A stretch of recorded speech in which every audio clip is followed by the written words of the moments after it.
En el mundo de Jujutsu Kaisen hay villanos temibles y complejos, pero pocos tan fascinantes como Sugoro Geto, maestro del combate, estratega brillante y sobre todo un hombre quebrado por sus propios ideales. Hoy vamos a analizar su psicología y filosofía, no solo como antagonista, sino como el retrato trágico de un idealista convertido en un enemigo de aquello que una vez juró destruir. El origen de Geto, del idealismo a la decepción. Al inicio Geto no era un villano, era un hechicero con un corazón noble, comprometido con su misión de proteger a los inocentes y eliminar maldiciones para dar paz a la gente común.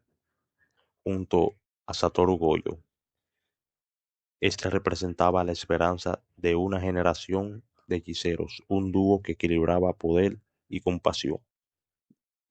Pero esa misma misión lo fue consumiendo día tras día, muerte tras muerte. Se enfrentaba a una verdad incómoda. No importa cuántas maldiciones destruyera, siempre habría más, porque las maldiciones nacen del miedo, del rencor, de la oscuridad de los humanos comunes. En otras palabras, el mismo pueblo al que él debía proteger era sin quererlo la raíz del problema. Esa contradicción lo llevó a un punto de quiebre: cómo seguir sacrificándose por personas que inevitablemente generan el mal que él combate. En ese dilema nació la semilla de su caída, el trauma de proteger a quienes en su corazón empezó a ver como la verdadera causa del sufrimiento. La transformación de Geto no ocurre de la noche a la mañana. Psicológicamente, podemos verla como una fractura progresiva. Desgaste moral, la rutina de pelear constantemente contra las maldiciones, sumada a la impotencia de perder inocentes una y otra vez, lo desgastó hasta quebrar su fe en la misión. Trauma de la impotencia. Geto comprendió que su lucha nunca terminaría. Mientras existieran humanos no hechiceros, las maldiciones seguirían naciendo. Era como intentar vaciar un océano con las manos. Racionalización del odio.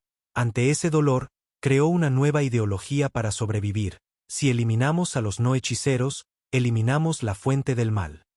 No era tanto una conclusión lógica como una manera de darle sentido a su sufrimiento. Aunque Geto no encaja del todo en el perfil de un psicópata frío, sí desarrolla rasgos propios de la sociopatía. Su capacidad de justificar el exterminio de los no hechiceros muestra un desapego emocional progresivo y una pérdida de empatía hacia los inocentes.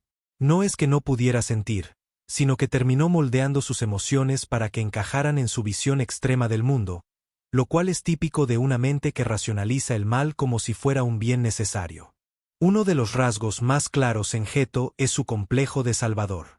Él se ve a sí mismo como el único capaz de purificar el mundo de las maldiciones, incluso si para ello debe cometer genocidio. Este mesianismo oscuro lo hace creerse una figura central en la historia de la humanidad, convencido de que su sacrificio y su visión radical son la única vía hacia la paz. Es, en esencia, un dios autoproclamado de un nuevo orden. Geto también refleja momentos de desconexión entre el hombre que fue y el villano en el que se convirtió. Esa especie de fractura interna puede leerse como un proceso de disociación.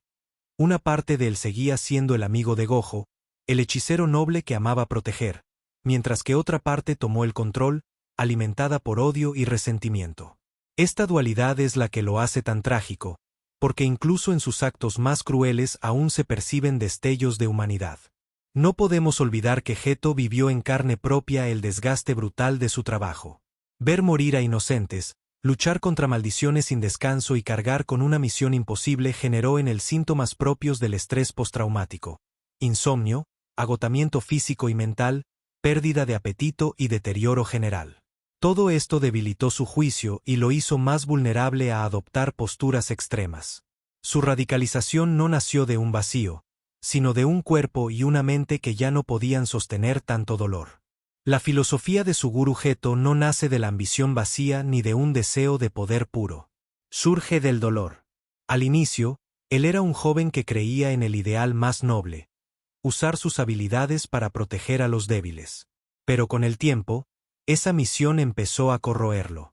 Lo que comenzó como compasión se transformó en resentimiento, y en ese cambio se forjó una filosofía oscura, compleja y profundamente humana. Geto representa, en cierto modo, el nihilismo radical. Para él, la vida de los no hechiceros carece de valor, porque son la fuente inagotable de las maldiciones que los hechiceros deben combatir. Su conclusión es dura: si el origen del mal está en los débiles, entonces protegerlos es solo alimentar un ciclo sin fin. Esta visión lo lleva a rechazar los valores que antes defendía y a crear un nuevo sistema moral en el que la eliminación de los no hechiceros se convierte, paradójicamente, en un acto de justicia. Pero el nihilismo de Geto no es solo destrucción. Está atravesado por una dosis de darwinismo social, la idea de que solo los fuertes, los que tienen la capacidad de usar la energía maldita, merecen sobrevivir. En su lógica torcida, el mundo ideal es aquel en el que los hechiceros se liberan del peso de proteger a quienes no pueden defenderse.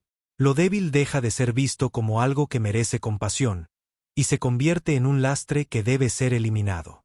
Aquí se revela la crudeza de su filosofía: transformar la debilidad en pecado. Y, sin embargo, lo que hace a Geto realmente fascinante es que su pensamiento también tiene tintes de mesianismo oscuro. Él no se percibe a sí mismo como un villano, sino como un salvador. En su mente, es el único dispuesto a cargar con el pecado de hacer lo impensable para crear un mundo mejor. Esta figura de Mesías caído recuerda a otros personajes de la ficción y la filosofía, individuos que empiezan buscando la paz, pero que terminan justificando la violencia como medio necesario. Geto se convierte en juez, verdugo y profeta de un mundo nuevo que solo existe en su cabeza. Al mismo tiempo, su filosofía no es fría ni calculadora. Está atravesada por la melancolía. A diferencia de un tirano que busca dominio, Geto parece moverse entre la tristeza y la convicción. No es alguien que disfrute de la destrucción, sino alguien que cree que no queda otra salida. Esto lo hace más trágico. Su ideología no se levanta sobre el odio puro, sino sobre la desesperanza.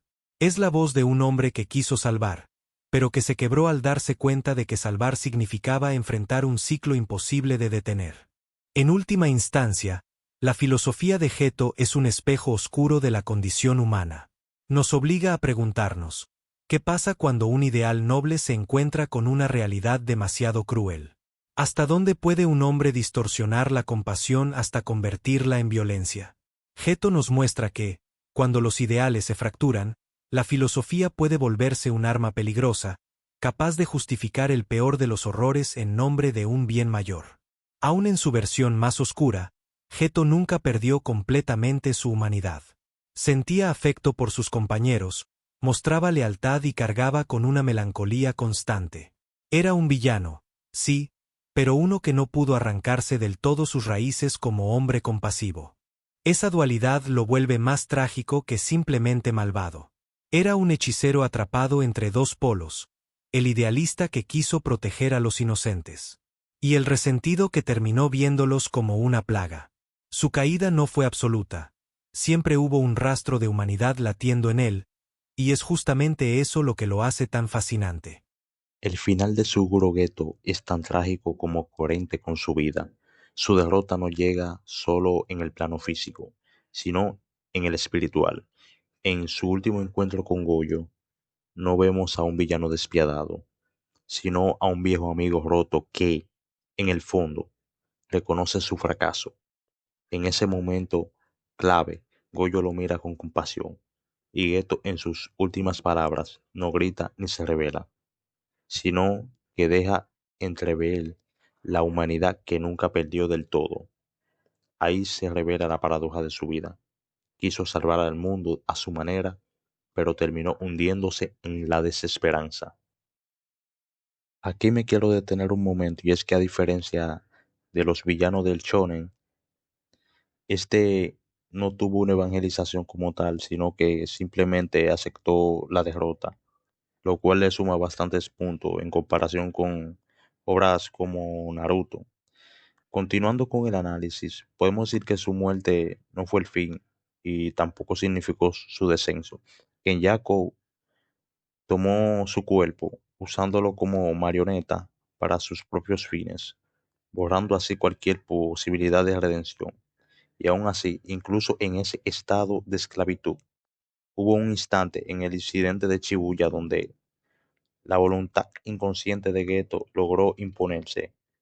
Fue breve, casi imperceptible, pero suficiente para recordarnos que en el fondo de su ser todavía él resistía.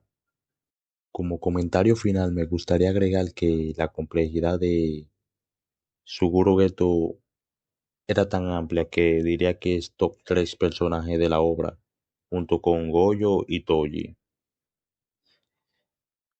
Sin nada más que decirle, le agradezco por llegar hasta aquí, le sugiero suscribirse, me pueden comentar qué otros personajes les gustaría que analicemos, denle like, compartan y gracias por todo.